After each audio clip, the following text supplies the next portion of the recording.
What's up, All-Stars? Welcome to the School of Ireland. Today I have the awesome pleasure of introducing you to my cousin, Matthew Beans, who is the executive producer for the TV show Trolls. This was a super exciting interview for me, not only because Matt's my cousin, but because growing up I fell in love with the movie making process when I watched the behind the scenes footage for movies like Star Wars and Lord of the Rings. So getting to discuss the step-by-step making of process for an animated TV show is something that's right up my alley. And I also think it's something that other people will find interesting too. But before we begin, I just wanted to mention real quick that my audio isn't the best during this episode, but Matt's audio sounds fine and he does most of the talking anyway. However, I didn't realize I was having mic issues until after I watched the recording, so I'm really sorry about that, and I promise that I'll take care of the problem for next time. With that said, I hope you enjoy the conversation as much as I did.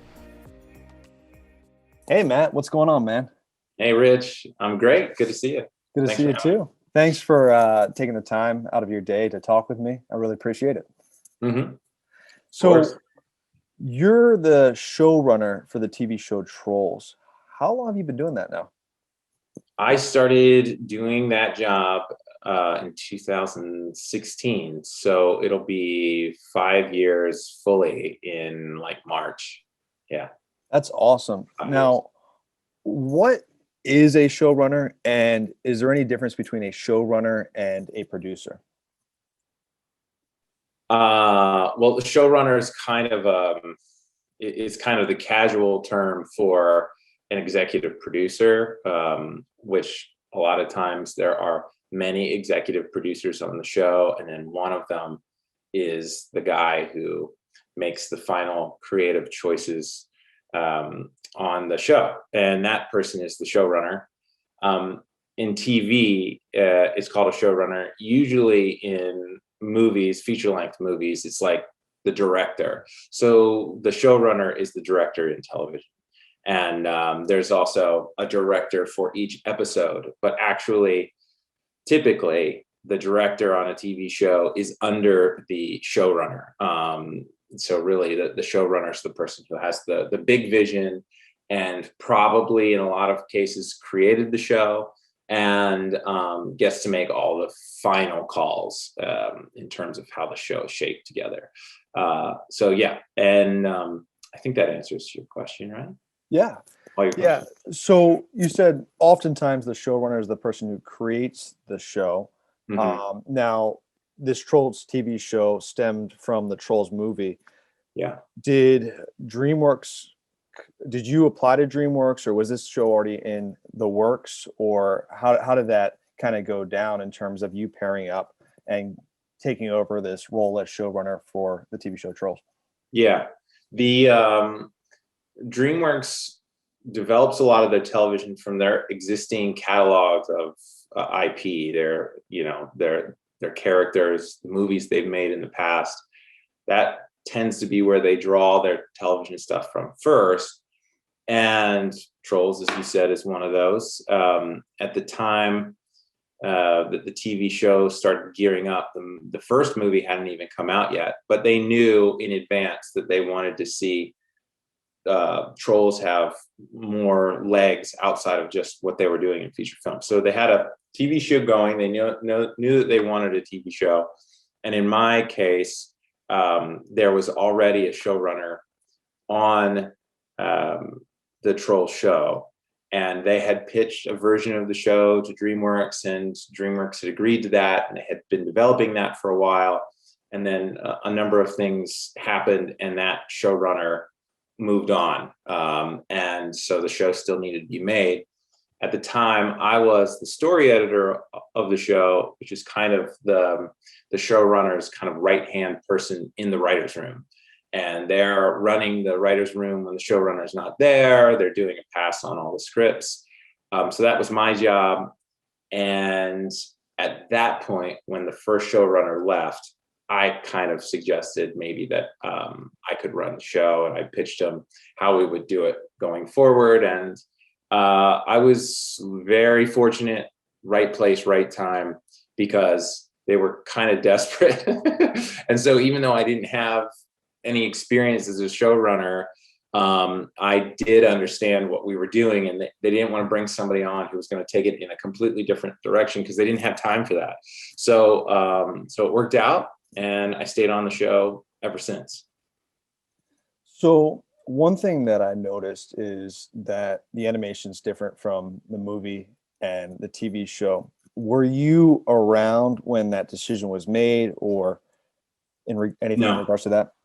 No, that decision was made before I got involved, but I do know a little bit about the philosophy behind it. I think that right now shows with CG characters, computer generated characters, more like the Trolls movie, are outperforming other.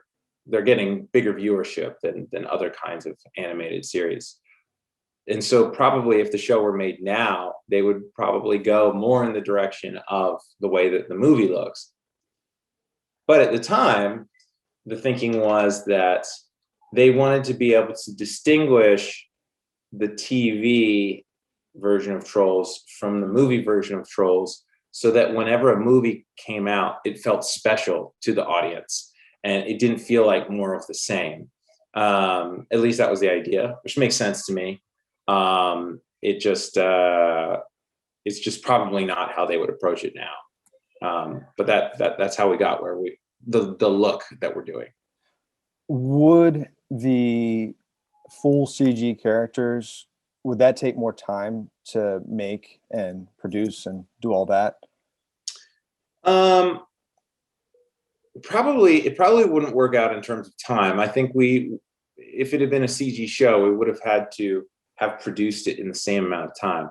But there are a lot of limitations to doing a computer generated show. Everything in CG animation is front loaded. All the work is front loaded. So to create a character, you basically have to build the whole model, or essentially the skeleton of that character. And then that character has to go through all these different steps involving all these different artists to eventually be rendered to look like the image that you see on the screen. And that takes a really long time. And involved in that are all of the characters' basic movements, like that has to be programmed into the design of the character so that, you have this full range of motion. And then after that, you're essentially just telling the program how you want it to move, and it knows how to do all those articulations. So that takes a really long time at the beginning. And then theoretically, once you've created that character, you can just use them over and over again a lot faster.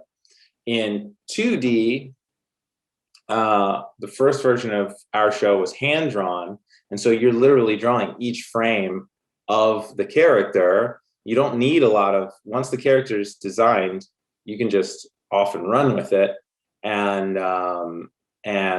so you can get started a lot sooner. However, you're still doing just as much work at the end of the process as you are at the beginning. So over time, CG catches up. They're real slow at the beginning, and then they're off like a bullet after that. Now, does that mean how many frames per second do you guys film in? It's a really good question. I think it's 30. Okay. Yeah, I think it's 30. So 30 different pictures or snapshots in a second. Yeah, that are all hand drawn. Well, right. The first version of the show, the Netflix version of the show, was hand drawn, and that's exactly like you said. The new version is like a modified 2D. It's also digital, so it's done in a computer, but it's still with a 2D look.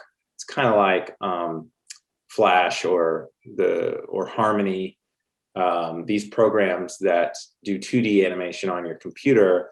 And it's just essentially the CG process was a lot more simplified, so you don't have to do as much heavy lifting at the beginning. So would that be like, hey, you have a character here, and you can pinpoint their arm, and you tell the computer to move their arm, kind of thing? Yeah. Okay. Cool. That's a basic idea of it. Yeah. Cool. So ever since I was a kid, I loved watching behind the scenes of how movies are made. And I remember falling in love with the movie making process, especially when I watched the behind the scenes for Star Wars and the Lord of the Rings extended edition, and the behind the scenes for that's like 1,000,000 hours long. So what I'm really interested in talking to you about today is the process of, making an episode or roughly speaking, a season of Trolls. And do you mind if we even dive into that further? Sure. Yeah. Where to start? So you start by creating a pitch of the show. There's somebody, inevitably, if you're in my position, there's somebody out there that you have to convince to do the show, either the person with the money or the person who owns the IP or the character. What do you mean by IP? Intellectual property. It's like, Star Wars is an IP. Pretty much as soon as you make a movie out of anything, that's an IP. And IP is kind of a big deal in the industry because, IPs are bigger than just one movie. Shrek, for example, is part of the IP of that Shrek franchise. And out of that one IP, they've made something like 4 movies, a bunch of TV shows, holiday specials, toys. All of that is under the umbrella of this one IP, which is the Shrek IP. So you get a pitch, which is an idea for a TV show, and you go through a process of first getting your pitch bought by the studio, DreamWorks, for example.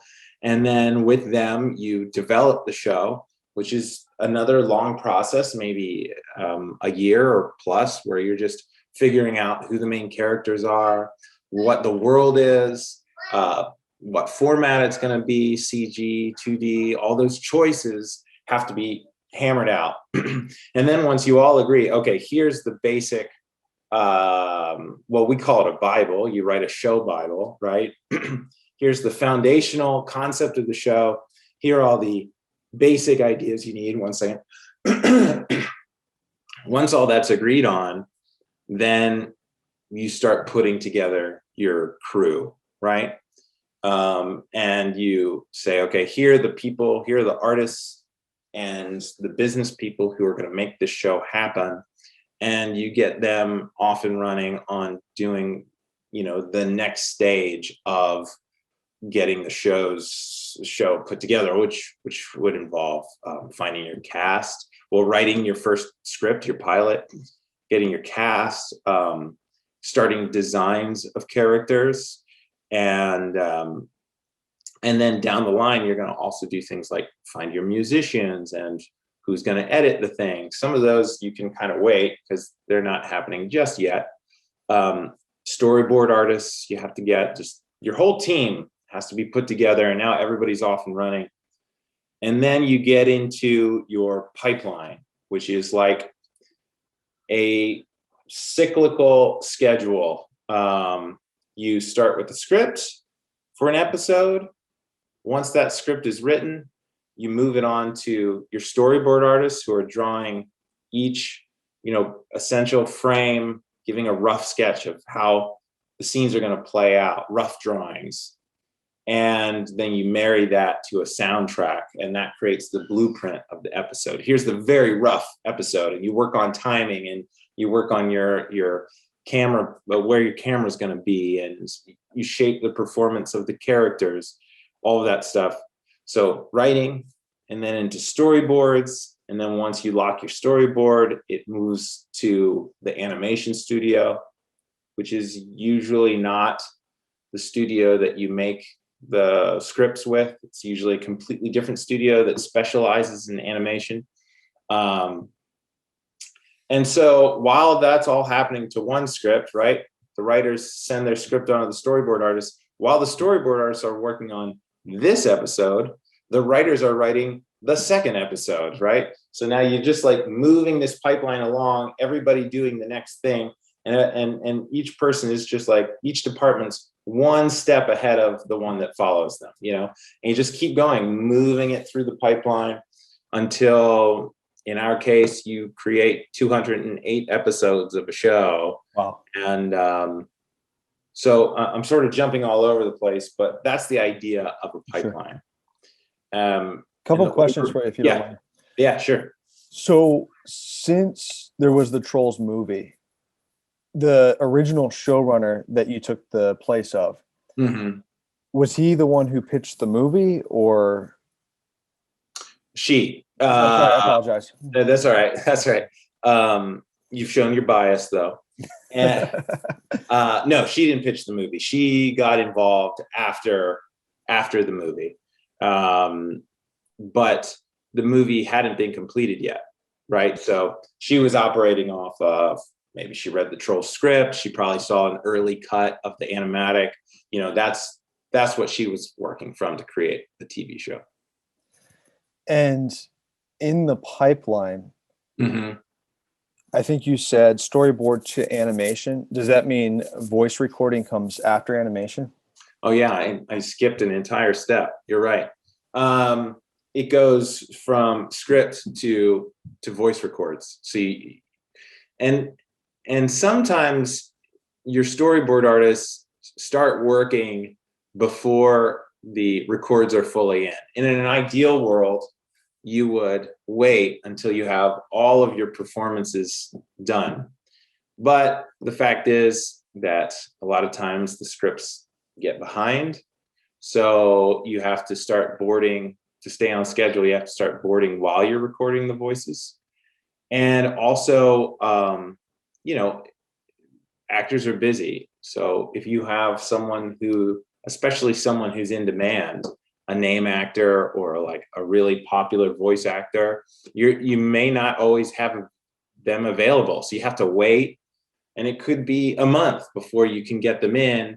And your board artists just have to do the best they can based on what they read in the script to interpret how the character is going to behave. So 2 questions there. First off, when an actor comes in, could they be doing their whole their dialogue all by themselves without any other actors to work with? Yeah, that's usually the way it is. So when there's this like quick back and forth between characters, how do they kind of play off? Do they just go line, wait, line, or do they have someone to read the other characters' parts? Yeah, the great questions. Yes, usually.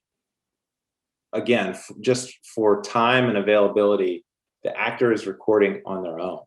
There are some shows that have a voice that thrives on improvisation and getting a really tight pace to the read of the dialogue. In some cases, the characters' lines are overlapping one another, and in those situations, it's ideal to have your whole ensemble on. One show that comes to mind is like Bob's Burgers, for example. I believe that they're a show that like brings the whole cast together to record at once because they want that there's an energy to it that feels different. And then the show that I was on before Crudes is, before Trolls is Crudes. And that show also tried to get as many characters from the cast just because they felt like the cast really enjoyed recording together, and it just raised the level of everybody's performance. So, yeah. And then I thought you asked another question in there, but I'm getting further away from it. But and then if you are recording with just one actor at a time, there's a voice director there, and they can, they're on one side of the booth and the actor's inside of the booth. But from the control panel, they have the ability to speak directly to the actor, to give direction, but also to read lines. I'm the voice director on the current version of Trolls, and that's a huge advantage because I know exactly how I want the line to read, and so that I can read them in the way that I'm confident the record will sound once we finally get it. Of course, actors always surprise you, but I know the baseline target, Now, do you ever read the alternate line for those actors, or Read the alternate line, sorry, like let's say I'm the voice actor, you're on the Uh-huh. other side of the booth, and it's just like one of those things where it would just be great to have, if you're just going to play the other character for a minute, do you ever read that? So I Yeah. can, okay, Yeah, all the time. okay, Yeah, cool. almost always. Yeah. Cool. Yeah. And my other question is, so when it goes to animation, do the animators, do they get the audio right away, the voice audio right away, or? Yeah. When it gets to animation, so when you've finished your storyboards, by the time you've finished your storyboards, you have to have the entire performance from your cast. Now, there might be exceptions, there usually are some where you got to record with an actor, but then this line, it's not as strong as it could be, or you had to rewrite the script because you're having a problem with your story. And so some of the lines had to change and you couldn't get that actor back in. And so you scratch the dialogue, which is just usually somebody on the crew. Sometimes it's me. You'll just like do a reading of the line and it sounds usually terrible, but you just throw it into the episode so that the animation company has something, the animation studio has something to do the animation to. And that's how you finish a storyboard. But you have an entire performance, you send it from the boards, you lock those boards, you say, okay, this is what we want the animation to look like, and then you send it to the animation studio, and it's there like for one 11-minute episode of our show, it takes in the ballpark of like 20 weeks. So what is that, 5 months for the animation studio to do all the animation on that one episode. Just one. Yeah. Wow. Exactly. Same thing though, they get one episode going for 20 weeks, right? Mm-hmm. But the week after that, they get another one 20 weeks. So they're working on many, many episodes, 20 at a time, basically. And then as soon as one's done, they send that out and they just finish the next one and finish the next one. And they keep cycling until all the episodes are done. So when you start planning a new season, how far ahead of its release is that actually? Yeah. I would say ballpark is like 18 months to 2 full years. Wow. Is that the same for live action TV? No, it's probably shorter. Just because you don't have the animation? Yeah. It's probably shorter. I'm speaking a little bit out of turn, but I gotta imagine it is shorter. Yeah. And one of the things I've always wondered is, how do animators, and I don't know if you know this, but how do they match up dialogue to the movement of the character's mouth? There's a program. Oh, okay. So yeah. I mean, it's one of those things. I'm surprised you even thought about it. I think most people just watch it and it never occurs to them that somehow they have, the characters each have designated lip positions, mouth assignments. I think that's what we call it. They're definitely called mouth charts, which is an entire chart where you show, okay, when the character's making an S sound, this is what the shape of their mouth looks like. When they do a D sound or a T sound and an A sound, each one gets its own kind of unique mouth shape. And then this program basically does a readout of each line of dialogue and then assigns, okay, here it's the D mouth and here it's the blah, blah, blah on for an entire episode. So, there's like, this is a more sophisticated version. I mean, today's animation is very sophisticated. Back in the day, it would just be like 2 mouth positions and it would just be open, close, open, close. Yeah. But as we have gotten more sophisticated, we can do every sound and it just looks more, the magic of it is more convincing. It looks like that character is actually saying the line even more than they would if it was just 2 mouth positions. That's awesome. That's really cool. Yeah, it's cool. So what happens after the animation is complete? What's the next step of the process? Right. So then it comes back to us. The next step in the pipeline is that we have to review the animation from the studio. Usually that's me, the showrunner, the supervising producer, who's kind of like my partner in making the show. His name's Frank Molieri on our show. And then the editor and the post-production supervisor. So the four of us, we watch take ones. Take ones, it's just called take ones, is like, this is their first shot at trying to deliver the animation that we want, the way that we want it. And then we watch an entire episode that way. And we note, okay, here's all the problems that we see. Here's what they got right. Here's what we think that they could do better. Sometimes, quite often actually, it's here's something that we should have done better when we were doing the script and the animation in the animatic. We should have done this better. So we call for take twos, send those notes back to the animation studio, and they get a designated amount of time to revise. This is usually like 5 weeks, maybe longer than that. Actually, total, it might be, yeah, about 5 weeks, I'd say, to get it all done. And that's not just take twos. It's like take twos, take threes, take fours. You know, we go through it and we keep noting it until we get it the way we want it, or in reality, good enough. Because you can't get it all exactly right. So a couple questions there. If the animation studio's putting everything together, then what's your editor actually doing? Because I guess with a regular TV show or movie, you know, an editor's taking, hey, here's the daily clips, cut. But if the animation studio is like, hey, this is all we got, this is what we're giving you, how much cutting are they doing, or what are they doing? Yeah. For the early part of the process, the editor's job is a lot of media management, right? So they're keeping track of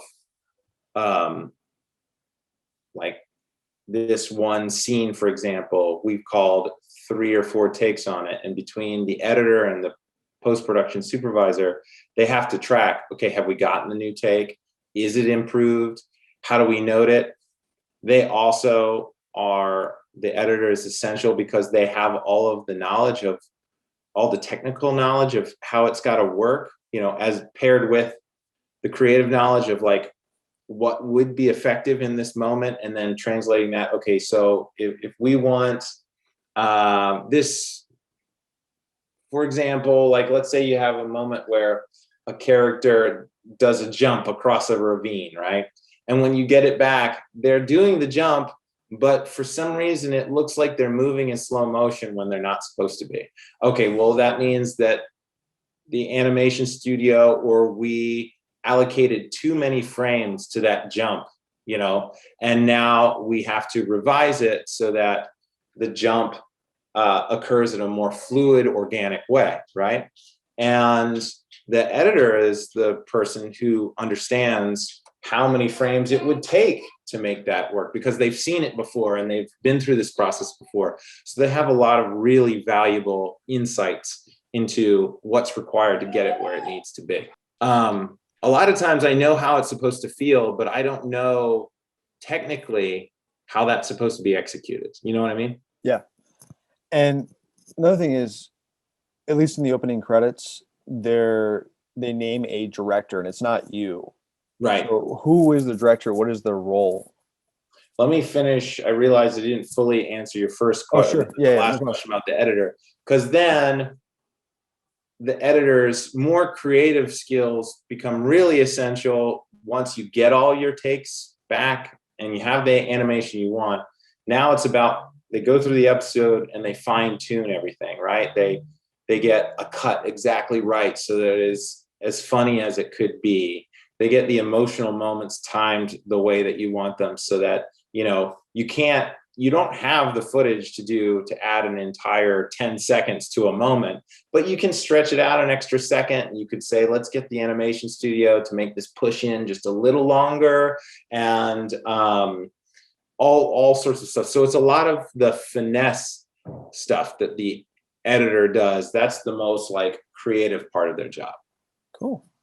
And then the director, there's a director who is in charge of each storyboard team. So going back earlier in the pipeline, the storyboard process, there's usually one primary storyboard artist that's doing the first pass on a show, on an episode, and they have a director who oversees them and tells them like, okay, let's approach it from this way, and tell me what you're thinking, and I'll give you feedback. They're essentially managing that board artist.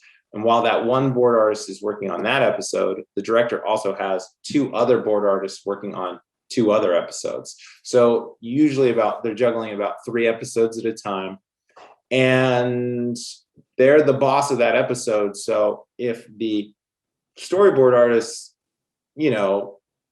doesn't do a great job, the director is responsible for making sure it gets where it needs to be. So sometimes that means just some fine tuning. Sometimes it means this really isn't working and I have to reboard like half an episode. And that's a ton of work for them. But the reason they're in that position is because they've done a lot of boarding in the past. They know how it works and they know how to do it faster and more effectively. So those are the people that you see in the credits that are the directors. So does the editor, your editor, do they make a final cut, or does it come completed from the animation studio? Yeah, so there's actually 2 sets of editors. Great questions. 2 sets of editors. One is the storyboard editor, and one is the final episode editor. Just like there's a director working with each board team, there's also an editor working with each board team. And they're called the animatic editor. So when you make a storyboard, I've used this term a few times, but it's not that well known. So a storyboard artist makes a storyboard, and then there's an editor, this animatic editor, who's responsible for importing each of those drawings, each panel, timing them out, and then laying down the vocal track. And then also a lot of times they add music and sound effects, enough to give the impression of how the episode is supposed to feel. And this is the blueprint that's going to be sent to the animation studio. So there's that's the first sort of primary editor, the animatic editor, and they probably do more of what you would think of as editing, right? Because they're dealing with like a lot of raw material. Okay, when do you make this cut? How long is this shot going to be? They're making a lot of those decisions with the director. And so the animation studio has like a very clear map for what they're supposed to do. And they just follow those instructions based on what the animatic editor and the director have decided the episode is going to be in the boards. And then so you've already kind of talked about what the second editor does after you get the animatics back. Are they making any cuts or anything, or they make cuts, but it's kind of getting back to what I was saying before. It's more of those finesse cuts, where it's like, yeah, the shot's a little too long. Let's just trim it back a little bit. But everything's kind of locked in, right? Like we have the parameters pretty firmly established. You're not gonna, that editor, that final editor is not going to start with an 11-minute episode and then decide, this would feel better if it was a 12-minute episode. It's pretty locked in. You're shaving off little bits and you're working on making sure effects look good and everything's the way that it should be. What did you call, they weren't, I don't think you said takes, but when you sent it back to the animation studio, what did you call those? Yeah, those are takes. The notes that we send are for them to do another take. Okay. So they send their take ones. We do notes. These are our take one notes. Send those in. When they come back, now they're take twos. More notes. When they come back after those notes, now it's take threes. So on average, how many takes do you think it takes to get an episode completed? With each round of takes, you're getting more shots correct. So some of the shots only need Some shots they get right on take ones. And then you're waiting for the take twos to come back. Those come in, and now, half of them are exactly what they need to be. And for the rest for take threes. Usually we don't have any scenes going past take four, and that's probably more than DreamWorks would like anyway, because you're paying for each Money. one of those. Yeah. Or your studio. It's not just DreamWorks. Any studio probably doesn't want you doing that many takes because you're paying for them every time, Yeah. or they're negotiated in the contract. And there's definitely money involved with doing them. They're not just done for free. Sure. Now, okay, I'm assuming at this point the cut is finalized. Now you need music. Yeah. Is that right? That's right. So the editor and we lock the episode. Done. Picture's not going to move at all. At least not in its essential timing. Within a shot, you might want to we need this character's eyes to open here and they're closed currently, like little stuff like that, but that's not going to change the timing. But it's locked. And then exactly once the picture's locked, you send it to a few more departments. One is sound effects. We have a sound designer and a composer, and they start doing their thing. The sound design on our show anyway is not super complicated. I give minor notes.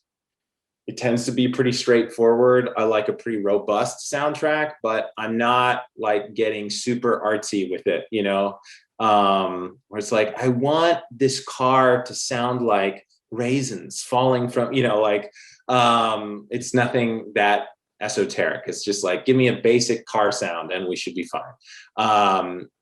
But the score tends to be a much more collaborative process where I weigh in with the composer. We do a music spotting session where the two of us sit down, usually with some other folks there to help give notes and whatnot. And we just talk about every moment of the story. We watch the episode together and we say, okay, in this, we want to support this emotion with the score, and we want to go in this genre with the type of music we use. And you just hit every moment until you get to the credits. And it's another series, rounds of notes, usually about 3 rounds of notes before we lock an episode up for music.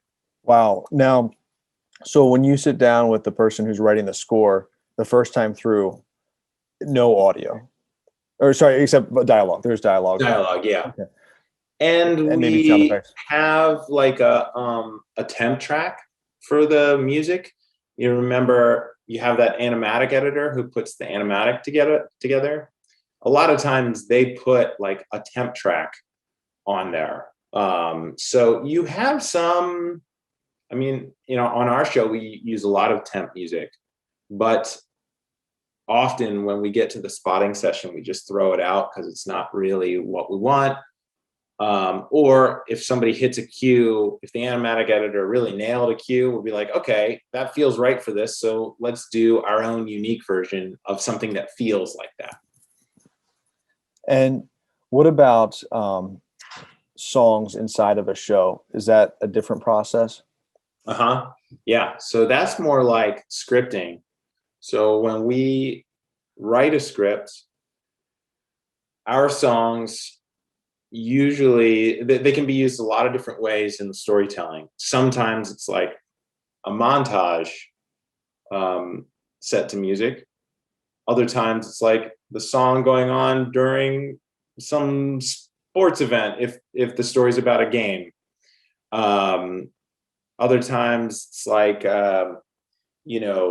it's not even really about the story, the main story of the episode, but you start off with the trolls at a party or something, and they're singing a party song, and that's how the episode opens. So you can use it in a lot of different places to do a bunch of different things. And we specifically write where it goes in the script. So we know in advance the song is going to go here. We know who's going to sing it. We know what the song's going to be about. A lot of times we've written basic visual beats of what's going to happen during the song. And as soon as the script is locked, there's a music department, and I give them instructions for, well, I say I do on the episodes I write, but the writers usually do a write up for, this is what the song is, here's how it works in the story, here's what the lyrics should be about, here's what the song should feel like and genre. And then we send it to a music producer through the music supervising team. And this music producer does just about every song on the show. Her name's Alana D, and she writes these incredible pop songs. And now on Trollstopia, it's songs of lots of genres: techno, funk, country western, hard rock. They're great. They're so good. And they're just incredible. So and that's honestly, like, the music is the most fun part of my job, because it's like every time you get one back, it's way better than anything I could do. And I didn't have to do any work for it. That's awesome. I just explained what it was going to be, and I sent it out into the universe, and it comes back as this fully realized song that's great. It's such a delight to do. Yeah, that's really fun for me. So do you or the writers ever write any lyrics, or do you just go, here's the idea, take care of it? Yeah, sometimes we do. Sometimes there's like a really specific song that's so important for the story that we have to write the lyrics for it, or at least we write a number of lyrics. So a few examples: we did an episode that was a rap battle episode. In the Trolls world, when you have a rap battle, it's all, you're saying only encouraging things to the person instead of tearing them down. And the last scene, it's basically an 8 Mile parody. I don't know if you've seen 8 Mile, but the last scene is kind of like Poppy's rap battle against her rival, and she defeats him. But so many of the lyrics are specific to her rival and herself, and they're so character based that we wrote those raps out. And then Alana's job was to create the beat and to give us a temp performance to work from in creating the demo of the song. So that's like an example where we would write it, and we probably, out of 208 episodes, we've maybe done that between 5 and 10 times. So it's not that often. Yeah. Usually she's writing all the lyrics. Now, do all of your actors, voice actors, do they do the singing as well?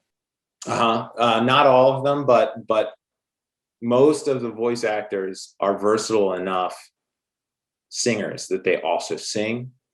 And in some cases, they're like ridiculously good singers. So that it's an obvious choice. And then every now and then you'll get an actor who singing just isn't their strength, but they're great for the character. So we'll get a voice double to sing. Actually, our Poppy is has a voice double. Yeah. I mean, Amanda Layton plays Poppy, and she's got a nice voice, but she doesn't have the range that, I mean, Poppy's a very demanding voice to sing. Singing the Poppy songs is really challenging. So we got like a really good studio musician to cover her part. That's awesome for the songs. Yeah. Now, so we have sound effects, we have score, we have all the songs. Anything else? Any other steps in the pipeline? Let's see. Is there anything else missing? Well, the very last part of the process is the mix. So we also have these mix technicians, these engineers. We go to their stage, which is, it kind of looks like a recording studio, except you have a big screen that you're watching the episode projected on. And they take all of the sound elements of the show, the dialogue, the sound effects, and the music, and a few other sort of supportive elements.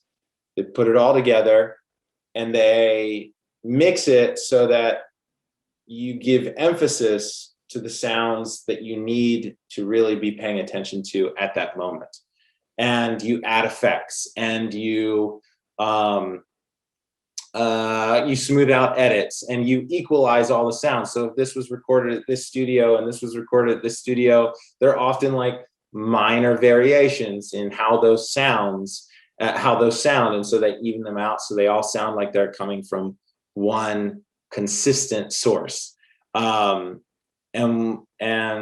this is actually the most fun part of my job, is going to the mix. It's usually about a 4-hour session for 2 11-minute episodes. You just go through and we make notes on, like, I think the music's too loud to hear. It should be more sound effects. Oh no, the sound effect is way too loud. We could even take it out, all that stuff.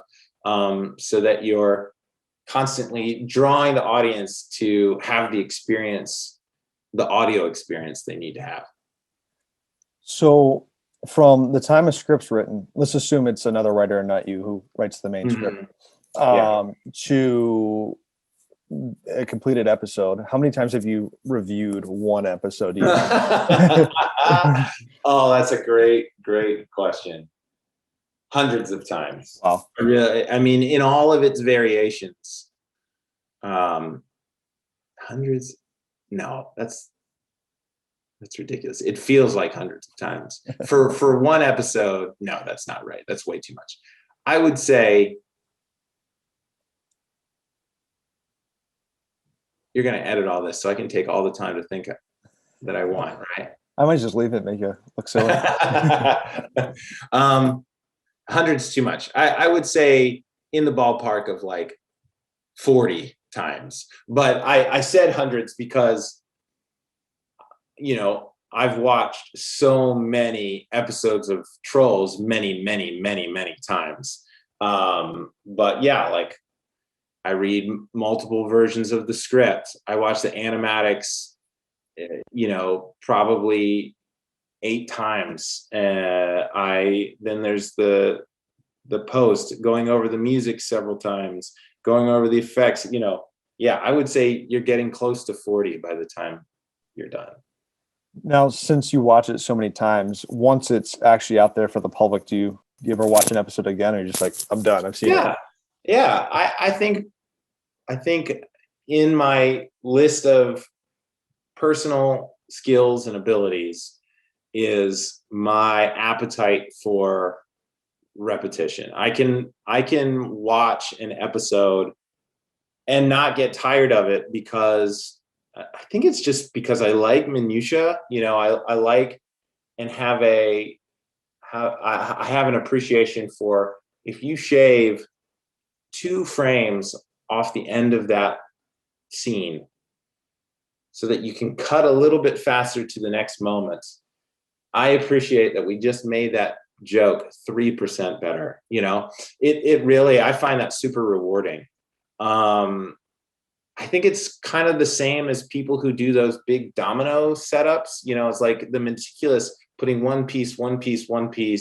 Some people just are like, this is dumb, I'm out of here early on. But I have the personality that wants to see it all done exactly the right way, so you get this like flawless execution. And what I've been told is that I'm the rare showrunner who's still laughing at the episode in the mix, which is the last time we watch it, right? Like that we watch it together, or like the second or to third last time. And I'm still laughing at the episode because I just enjoy how all those parts come together. Like, it doesn't bother me. Now, earlier you mentioned there was someone who was like kind of roughly your equal. What was their title again? Supervising producer. So you guys work together. Is there anybody above you who has to see it before it hits market? Yeah. There's the supervising producer and then the line producer, and we're kind of the top 3 producers on the show. I handle the story, basically, is my purview, and then Frank, who's the supervising producer, his job is a lot of the the skills that I don't have. He has like something like 20 to 30 years of experience working in animation. So he knows animation really well. He also knows design really well. And he understands boarding, so he understands all of those departments, which are not my specialty.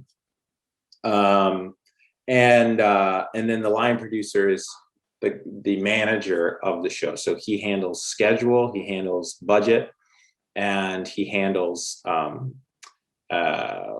guess you'd call it human resources, like the crew, and making sure that they're all getting their paychecks, and all of those odds and ends are handled by the line producer. But above us is the studio. So I have a boss that I report to who's called the executive in charge.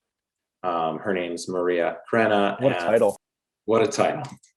Yeah, it's a mouthful. So she represents the studio. She knows what the studio wants from the show, and it's their show. So at the end of the day, we have to. It's our job to give them what they want from it. And usually it's about finding the thing that works for them, but also works for me as the voice of the show. Like, they want me to put my voice in it. That's why they hired me. So if they have some note that I don't totally get, it's my job to figure out how I would do it so that they get what they want. So this executive person, they will have their hand in the early stages as well. Yeah. Oh yeah. Yeah. She's on board for the entire process. So the writers start by coming up with the whole slate of springboards, which are like, here's a 1 to 2 sentence description of the episode. So we run all those ideas by Maria, by the executive in charge. And she says, yes, no, maybe, we need to flesh this one out. So every version of the story from its inception, she weighs in on. She does the same thing. We write a 1-page premise. We get her notes on that. We write a 4-page outline. She gives us notes on that. And then she gives us notes on every rewrite of the script. So she does all that. And then she essentially weighs in on every part: the music, the animatics, the final cut of the animation, the sound mix. Back before COVID, she would come to the sound mix with us, and she'd be there. Probably not for the full thing. She'd come at the end and give like sort of tweaks at that point. Yeah, I was going to ask, like, who's given more critiques, you or her? Like me. Okay.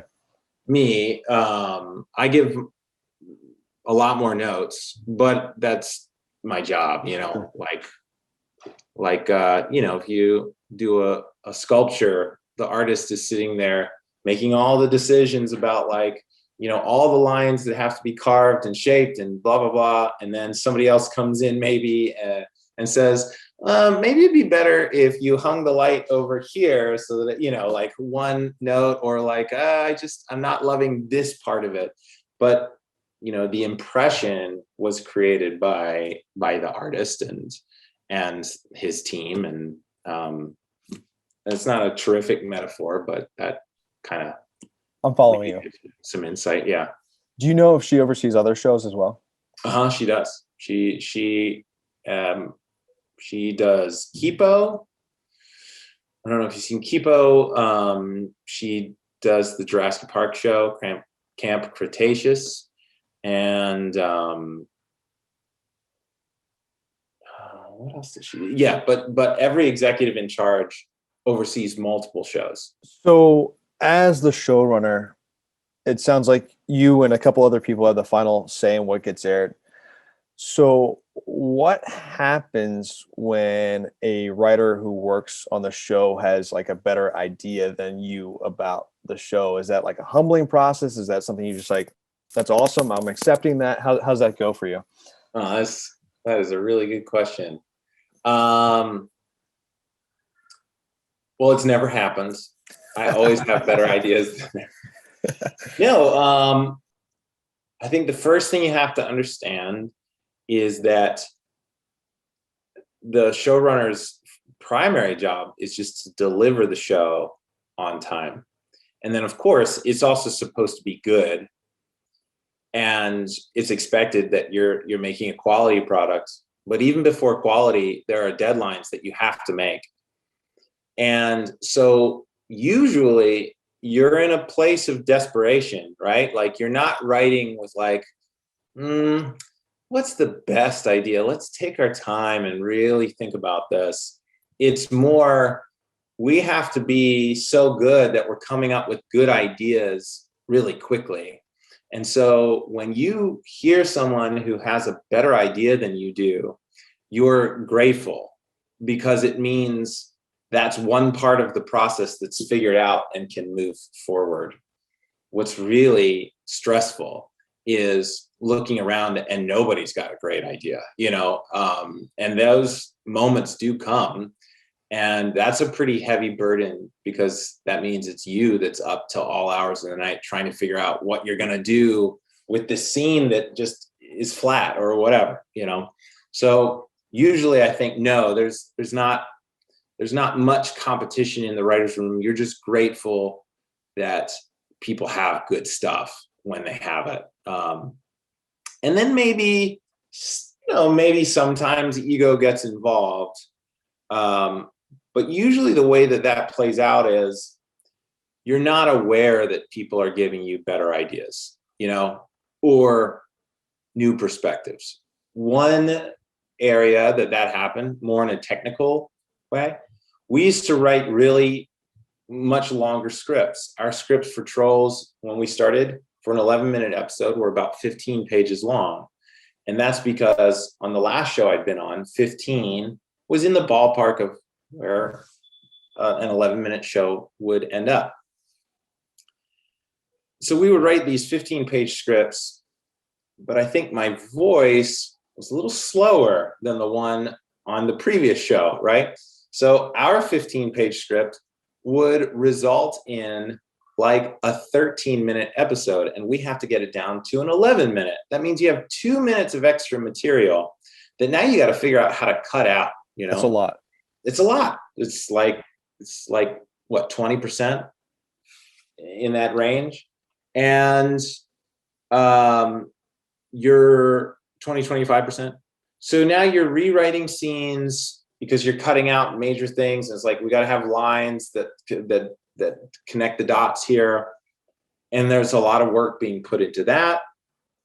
And every department down the line suffers because you had too much material. I was getting feedback from certain people early on, they were saying, maybe we could shorten the scripts.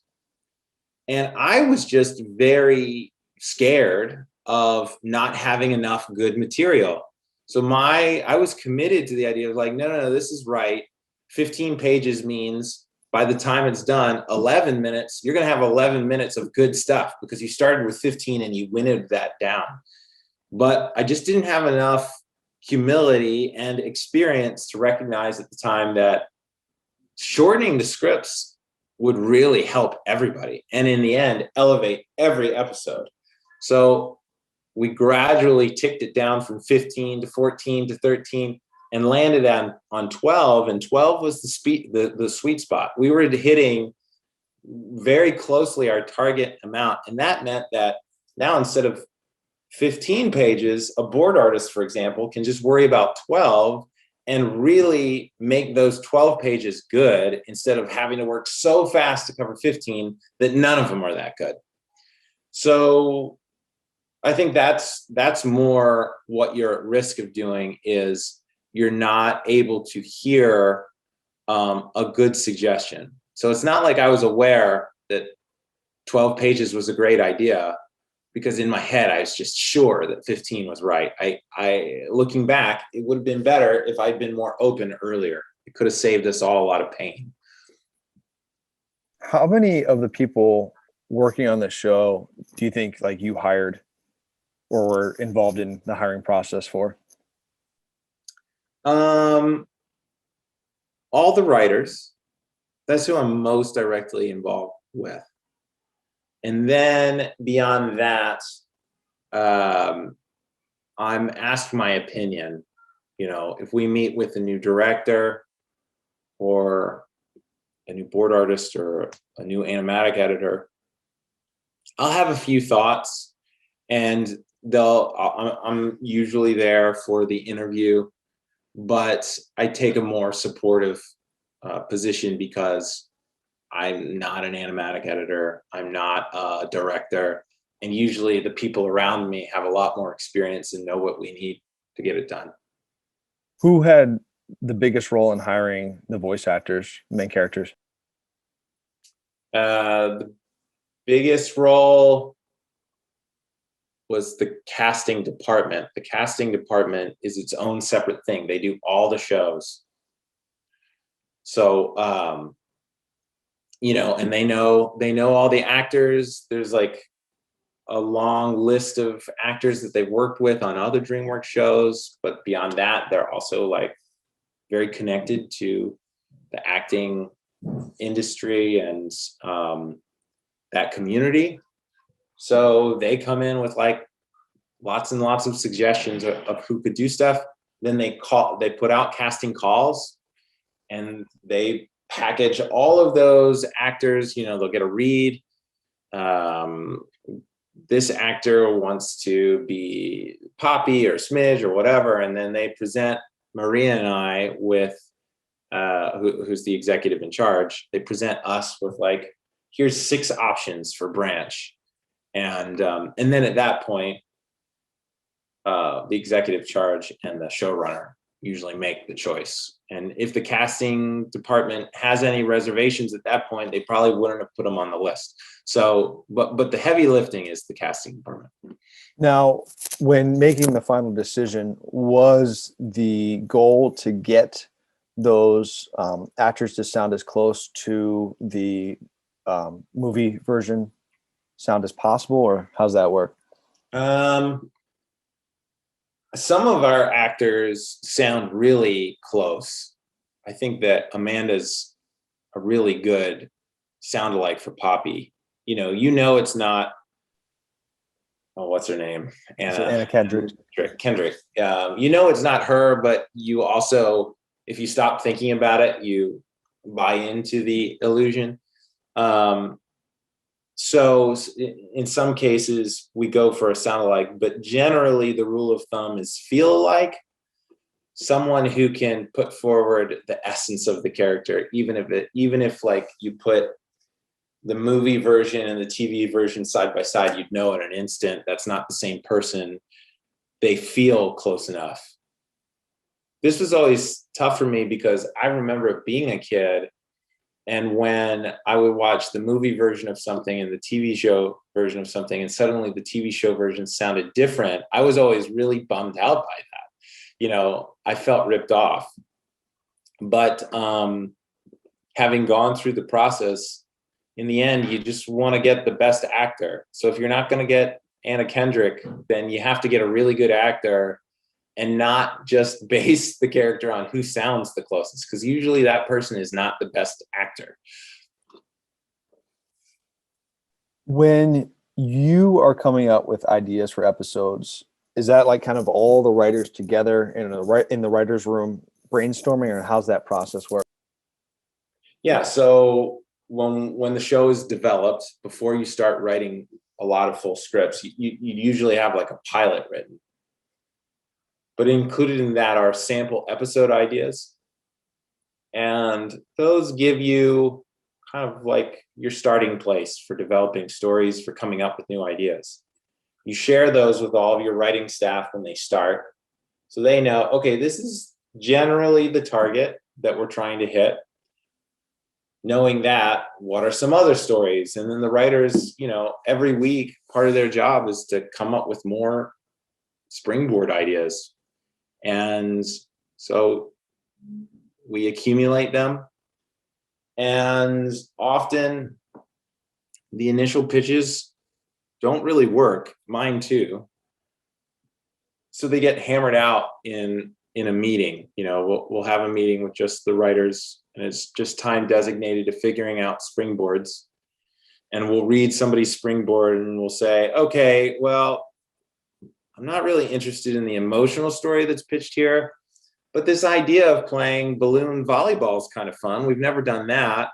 What could we do with that? And then people are throwing out, well, what if it's like this? What if it's not a Poppy story? What if it's a Biggie story? And it's because he had a balloon pop when he was a kid and it traumatized him. And now he's, and so you just rework it. Those are usually pretty fun days, because it's like sky's the limit and you can really get creative. Do writers on the show ever go to each other like, hey, I'm having trouble with this section of the script. What do you think? Or yeah, I hope so. Less so now, because for the last year and a half, we've been producing them from home. So I don't think they collaborate as much as they did. But even now still, I think they still will call one another, or when they were in the same office, they just say, I've got this idea, but I have no idea what to do with it. And they'll collaborate. What do you think? What is most important to you when people watch your show? Like, what do you want people to take away? I want them to think I'm handsome, mostly.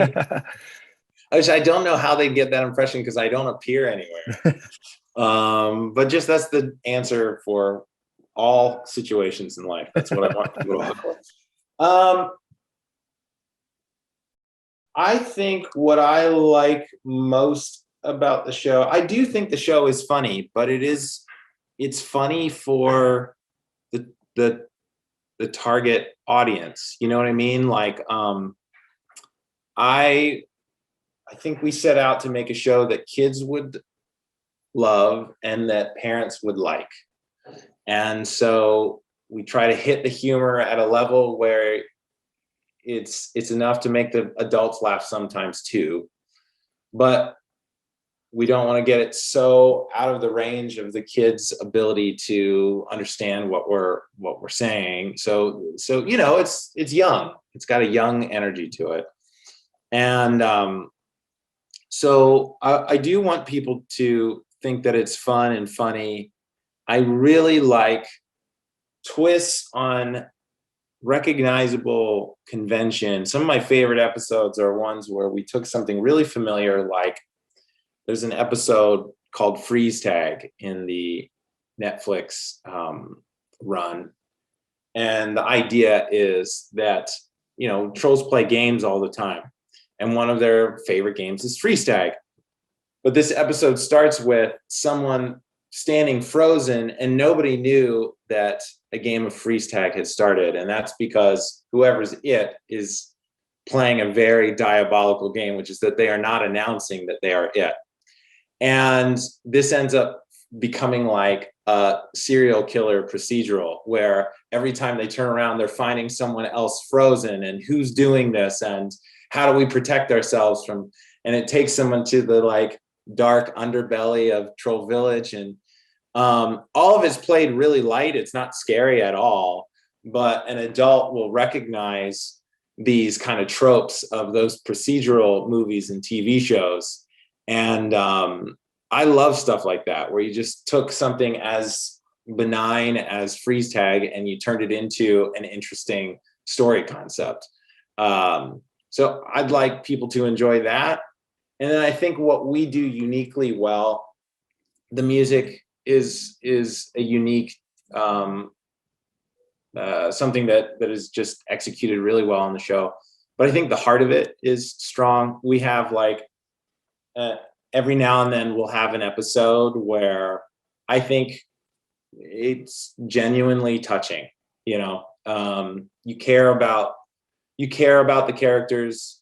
And so sometimes our characters get to say, a lot of times they say, I'm sorry. A lot of times they say, I love you. A lot of times they say that they're vulnerable or they're scared about something. And I think we hit a certain level of emotional resonance that you don't get a lot from a very colorful, noisy, energetic kids comedy show. Do you like the jokes that kind of go over kids' heads and they're aimed more at adults better? Or is it kind of fun to slip?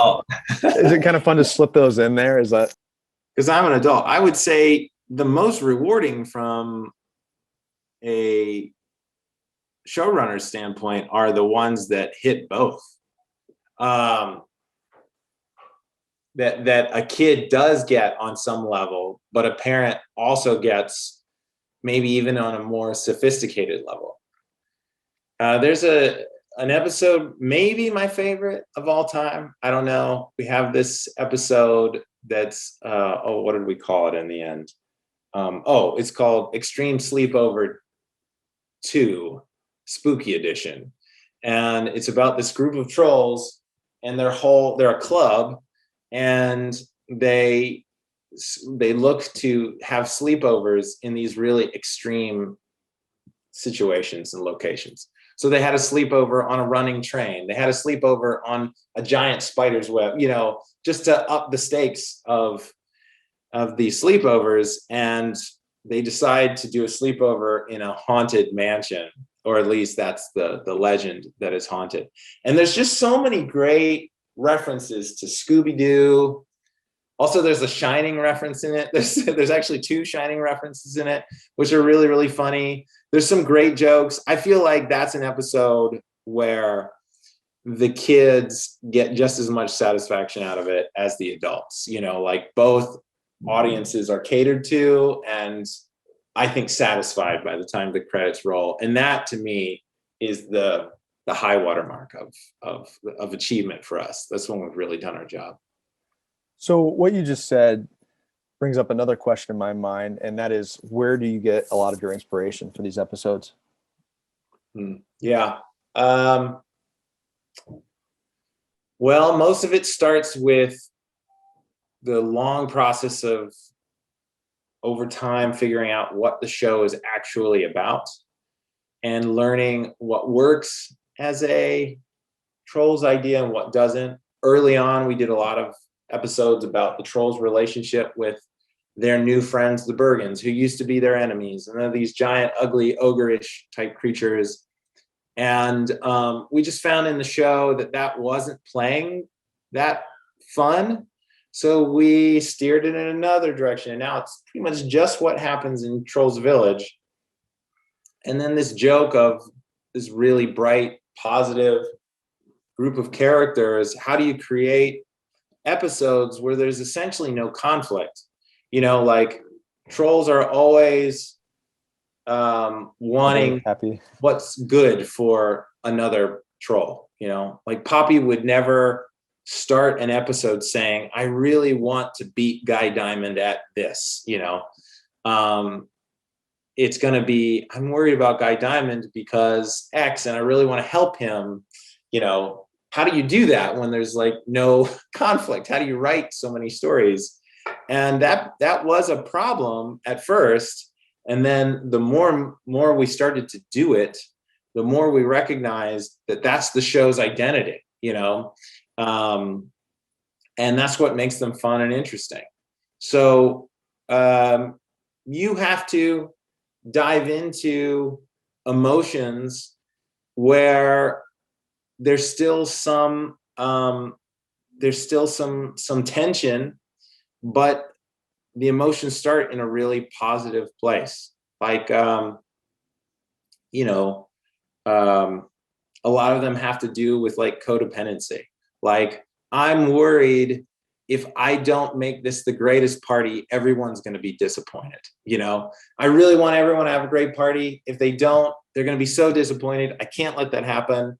So now I'm off on an adventure to make this party the greatest party of all time, or so-and-so's planned this big game, event, and they want it to be this big thing where everyone has a great time.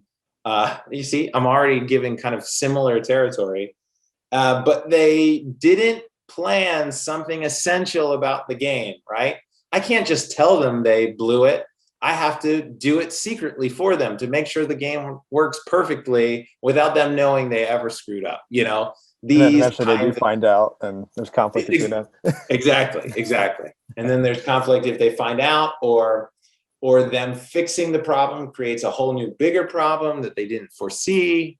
You know, that's the territory where we have to play, and it's limiting, but it also gives you a really specific target to shoot at every time, you know? Now, earlier you talked about a couple processes in that pipeline that you love. Is there a process that's just like super frustrating and you don't look forward to? Man, good questions.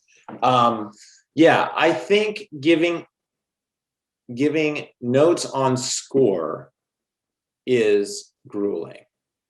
Not because the score is grueling, but because I'm so out of my depth. I don't have a music background. And so, you know, for a person who knows music, they might know the term to describe the issue that they're having in that moment. And then they can say, can you make this, see, I don't even know, because I don't know the terms, but they can say, can you draw more from this genre? Or can you make it in the style of this thing that everybody knows that I don't, because I'm not a music person. And so a lot of times I'm using like very simplistic language to describe something that feels super nuanced and specific. Not on Trolls, but I remember describing for another project, describing to a composer that I wanted something to sound jazzy.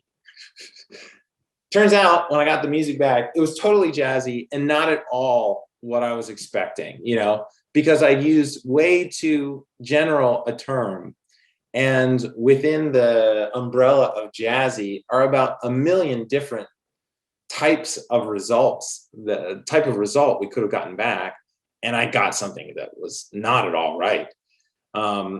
I run into that constantly when giving notes on score. I think that I'm saying the right thing, and then when it comes back, it's like, man, they did exactly what I asked them to, and it's nothing like I wanted. You know, that's really hard. Do you just accept it as that's it and put it in the show at that point, or do you? No.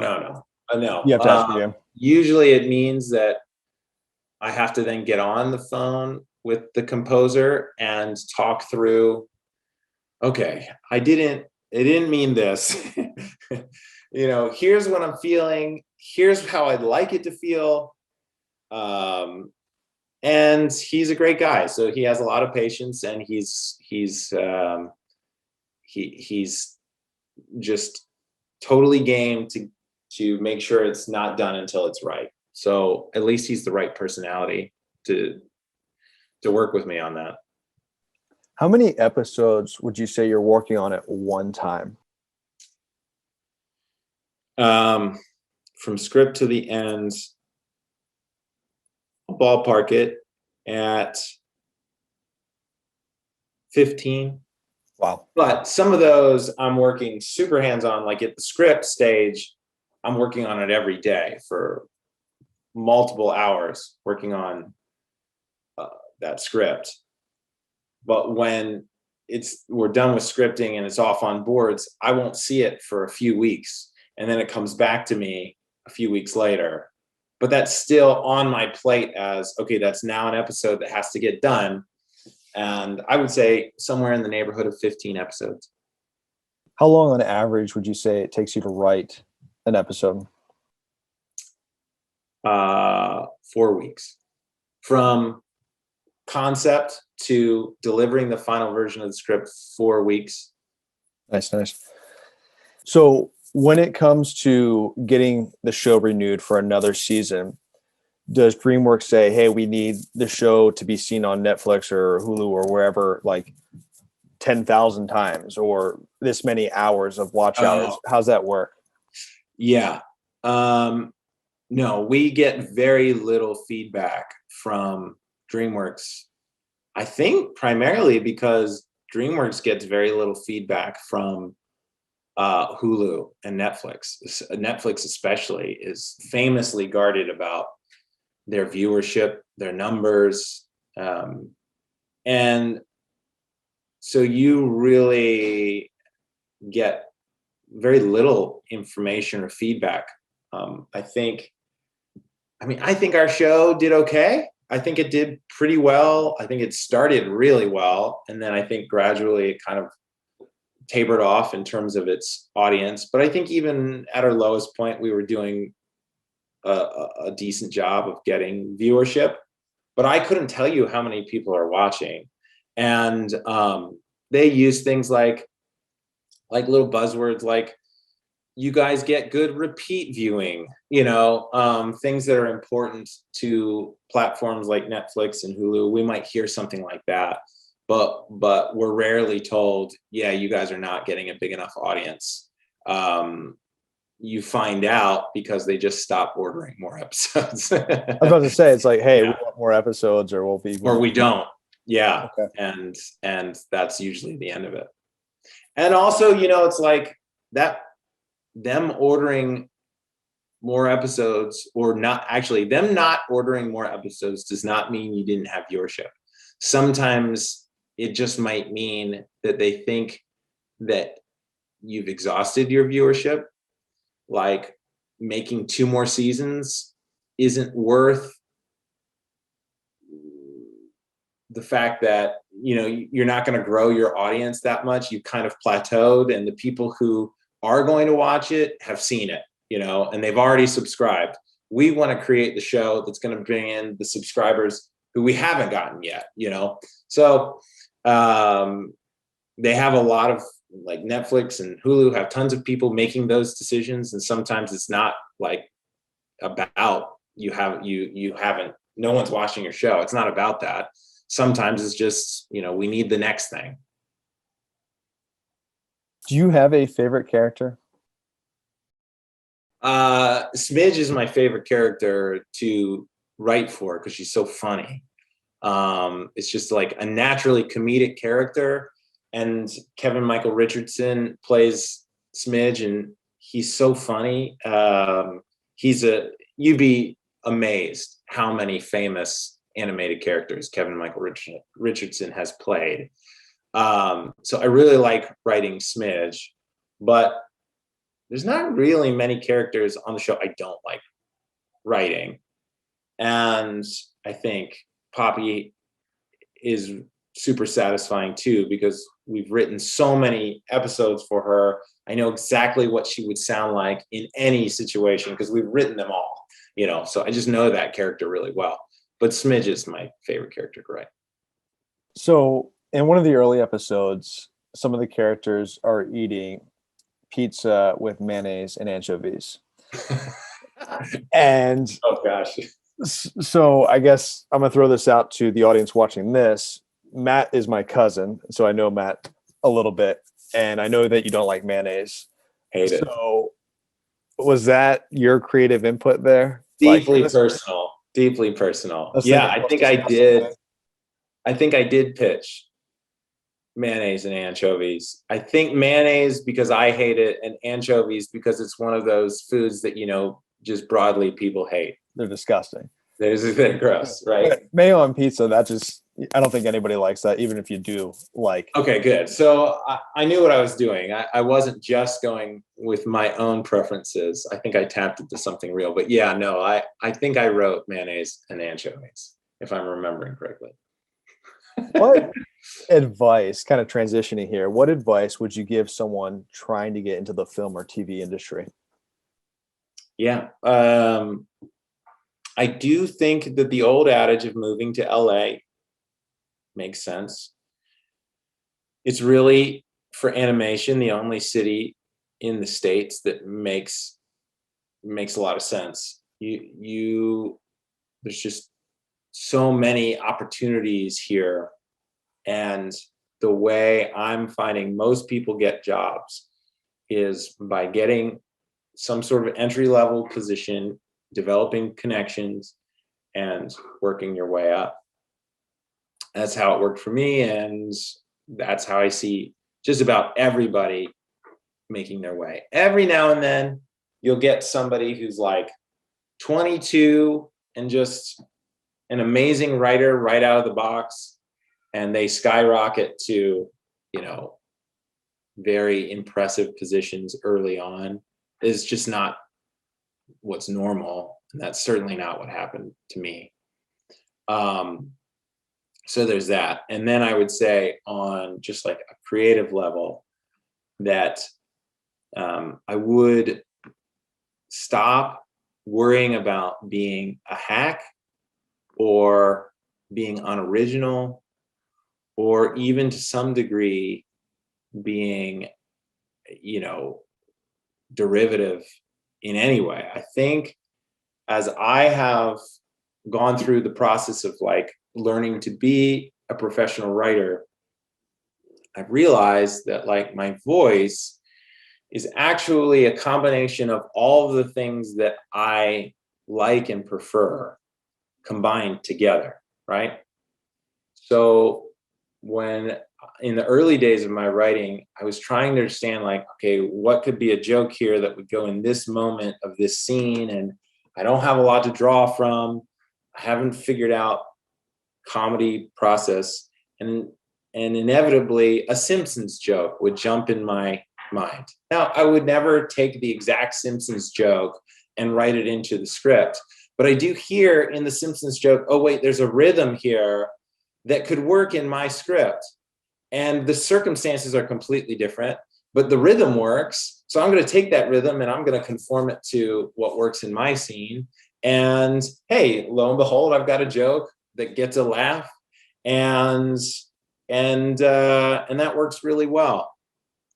And as a showrunner, I just found that like eventually, you know, I was borrowing from Simpsons, and I was borrowing from comic books, and I was borrowing from favorite live action sitcoms like Parks and Rec, and you know, news radio was always a favorite of mine back in the day, and on and on and on. All these things that informed my voice, and those things were just like a conduit to me channeling my voice and getting really specific about it. And then after a while, what you realize is I'm not thinking about The Simpsons anymore. I'm not thinking about Parks and Recreation anymore. I'm just writing out of my heart, but it feels a little like this, and feels a little like this, and feels like this.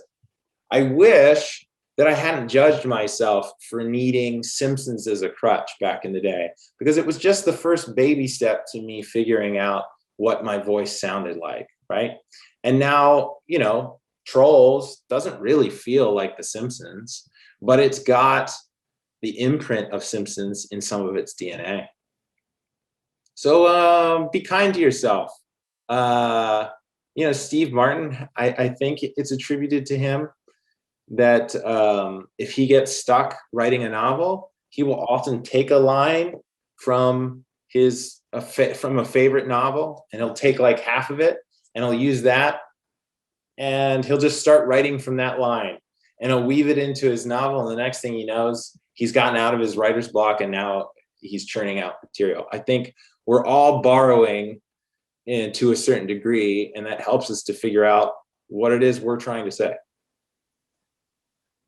Transitioning again, I love going to the movies, but do you see the movie theaters lasting?